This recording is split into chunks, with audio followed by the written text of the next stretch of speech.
do Senhor, meus irmãos. Mais uma vez estamos aqui hoje com a lição 4 do terceiro trimestre de 2022. A sutileza da normalização do divórcio, que é a lição de hoje. O texto áureo diz assim: assim não são mais dois, mas uma só carne. Portanto, o que Deus ajuntou, não separe o homem. Mateus 19, 6. A verdade prática já é um resumo, isto é, o ponto-chave da lição. O padrão bíblico já explica a lição.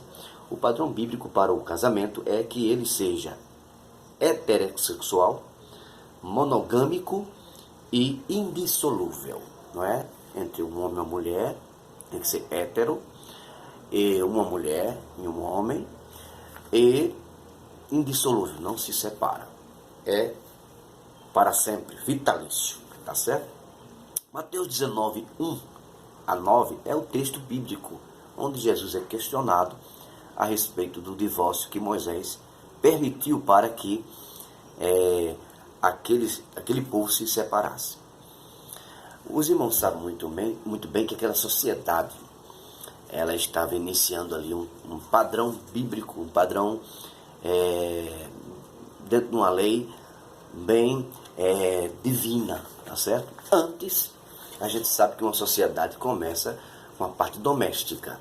E aí que vem os problemas, porque nessa visão geral é que vem a necessidade daquela sociedade, e qualquer sociedade, trabalhe na questão civil, tá certo? Uma sociedade civil é feita depois da sociedade doméstica.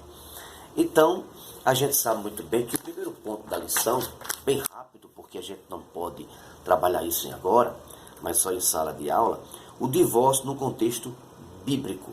Justamente isso. Essa lei foi criada lá no livro de Deuteronômio, capítulo 24, a gente vê os detalhes, porque estava havendo alguns problemas. E quando Jesus foi interrogado, ele diz assim: olha, isso foi criado por permissão de Moisés por causa dos problemas, por causa dos vossos corações, que era duro, tá certo? Eles, qualquer coisa, estava se separando, fazendo, não é?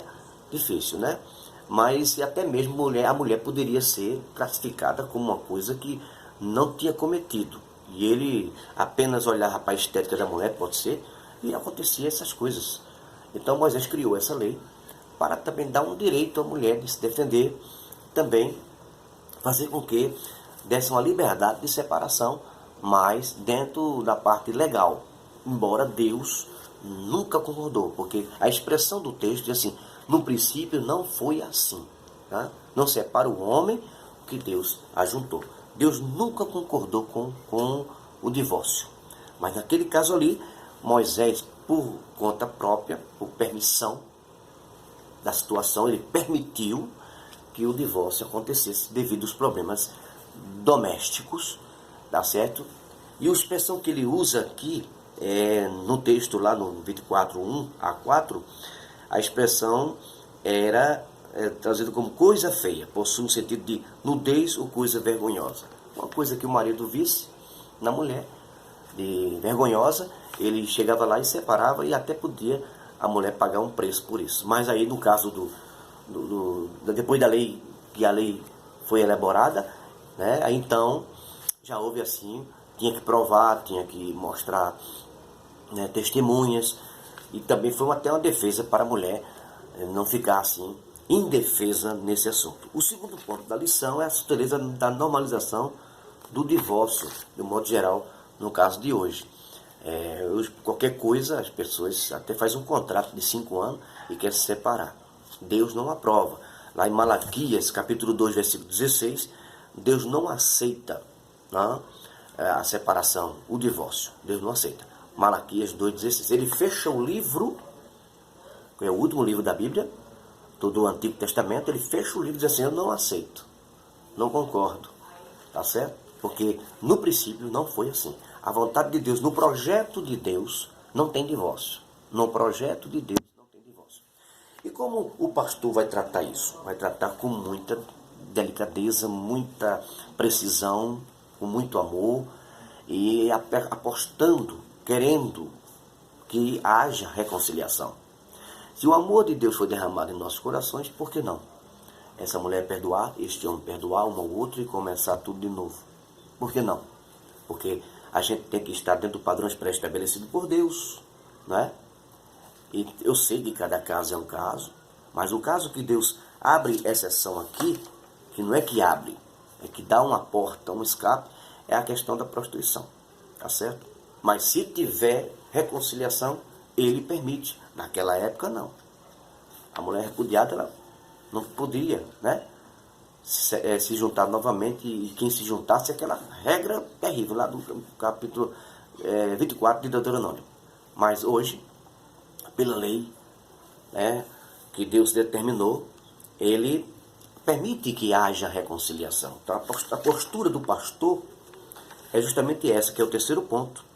Tratar com muita responsabilidade e escutar cada caso e ver se há possibilidade de reconciliação. A gente sabe muito bem que o casamento, o divórcio, do ponto de vista legal, né, se torna até normal para a sociedade. Mas do ponto de vista moral, biblicamente, não. Não é legal para Deus. É legal para os homens. Os homens determinam, mas não é legal para Deus. Deus não aceita o divórcio. Jesus deixou bem claro. Nesse caso aí, você pode fazer. Mas se tiver reconciliação, melhor ainda. Isso é bom tratar em sala de aula. A gente vê caso a caso, e a gente sabe muito bem que vai citar aquela parte de Esdras e Neemias que mandaram separar lá, né, no capítulo, até anotei aqui, no capítulo 9 e 10 de Esdras e Neemias 13 e 23, que ele permitiu a separação. Você sabe muito bem que aqui dali foi um caso de pecado entre o povo, desobediência, porque eles se uniram, onde Deus diz assim, os filhos de Israel não podem se misturar com outras nações, com gentio. Não. E aí eles fizeram isso. Então, para colocar a ordem da casa, Deus, que é soberano, permitiu aquela separação por causa da desobediência. Existia uma lei, tá certo? Para atender a genealogia dos hebreus, dos judeus, e eles desobedeceram e casaram com a Amonita e outros povos, e aí Deus não permitiu a separação ali, tá certo? Naquele caso ali, porque foi um caso de desobediência, de pecado. Note que tudo é caso de desobediência e de pecado. Quando Deus abre exceção de uma coisa assim é por causa de pecado. Então o pecado tem que ser consertado. Então, que Deus abençoe você. Não vamos citar esse caso como uma saída, não. Esse caso tem nada a ver. Aqui é povo de Israel. Deus não suporta, está escrito lá, não suporta o divórcio. Amanhã, espero você, Deus permitir, estaremos na escola dominical. Deus abençoe você. Esse é um assunto muito bom, né? E tem que ser tratado com muita prudência e respeito, né? E amor. Amém.